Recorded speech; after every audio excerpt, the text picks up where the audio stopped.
in the busy, crowded London of Victorian times. Where gas lamps shone dimly and the air was thick with smoke, there was a big, hidden problem: human waste. Toilets as we know them didn't exist everywhere, so people used cesspits and privies.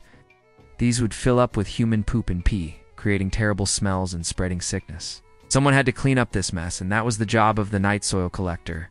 It was the dirtiest, most unpleasant job imaginable. Our story is about Arthur Penelagon. He grew up in a respectable but poor family. His father, who loved books, taught Arthur to be proper and dignified. But when his father died, Arthur, just 19, had to take care of his mother and younger sister. They became very poor, and Arthur needed a job, any job. His gentle hands and refined manner weren't good enough for most work. But he was hungry, and hunger pushed him to find a hidden job. He heard whispers in a pub about a job that paid cash after dark. No questions asked. People grimaced when they talked about it, but Arthur was desperate. His first night was awful. The moon was a thin crescent, giving little light. He stood next to a handcart already covered in grime. The air smelled thick and disgusting, like old rot and something sickly sweet. It made his throat burn. "All right, lad," said Silas, an old gruff man who was his new boss. Silas's face was lined from hard work and dirt, but his eyes were sharp. "Don't just stand there staring, get the scoop." The scoop was a big, rusty iron tool with a long, rough wooden handle. There were also thick ropes, canvas buckets, and a blunt shovel. These were his new tools. Their first stop was a narrow alley between two old buildings.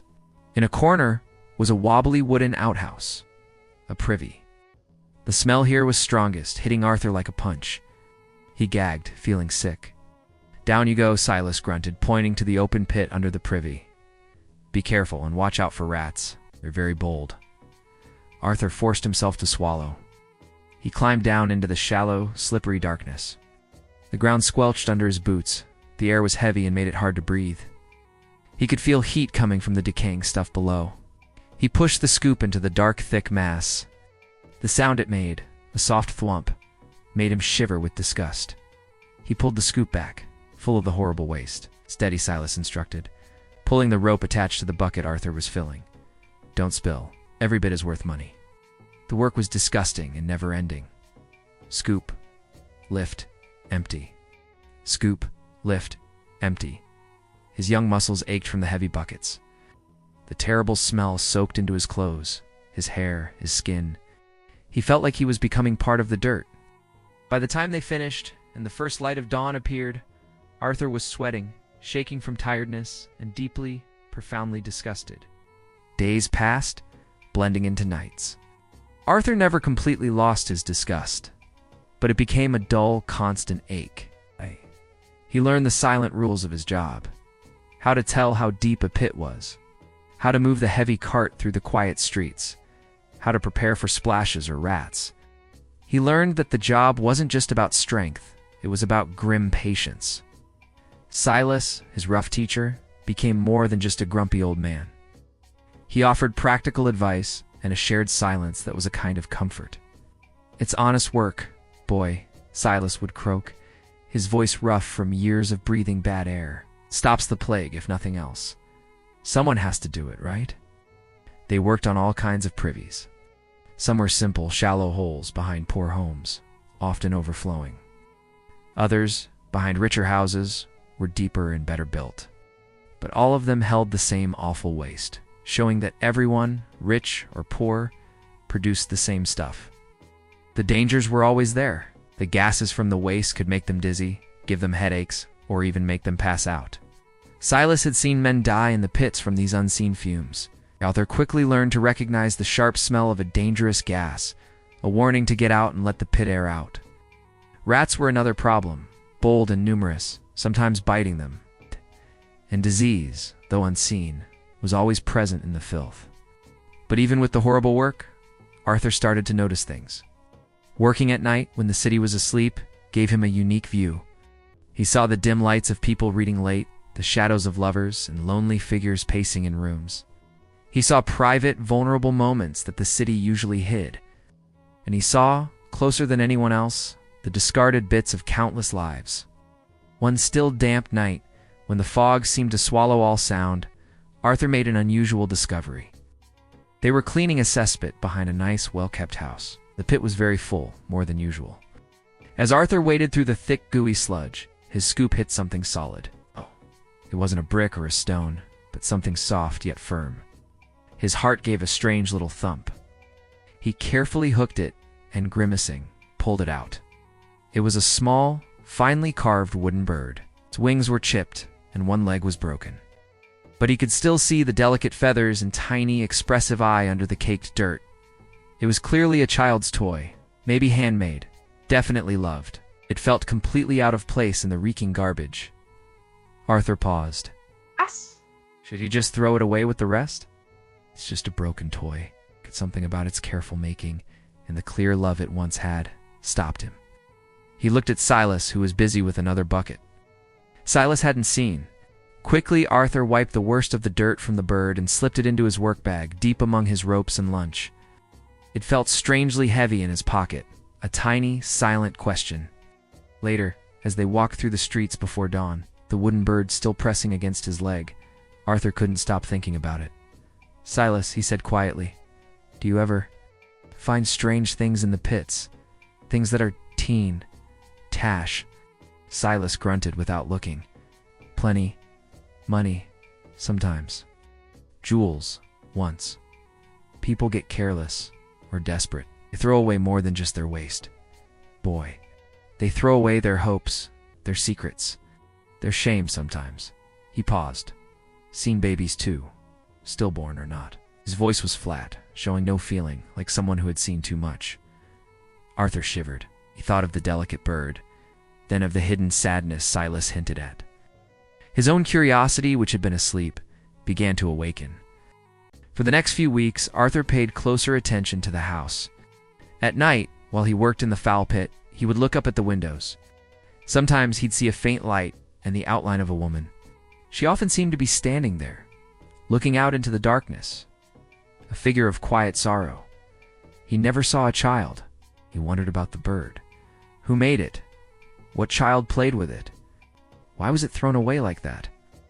The questions bothered him, a small point of light in the great darkness of his work. He subtly asked Silas again about lost items, pretending it was just a general thought.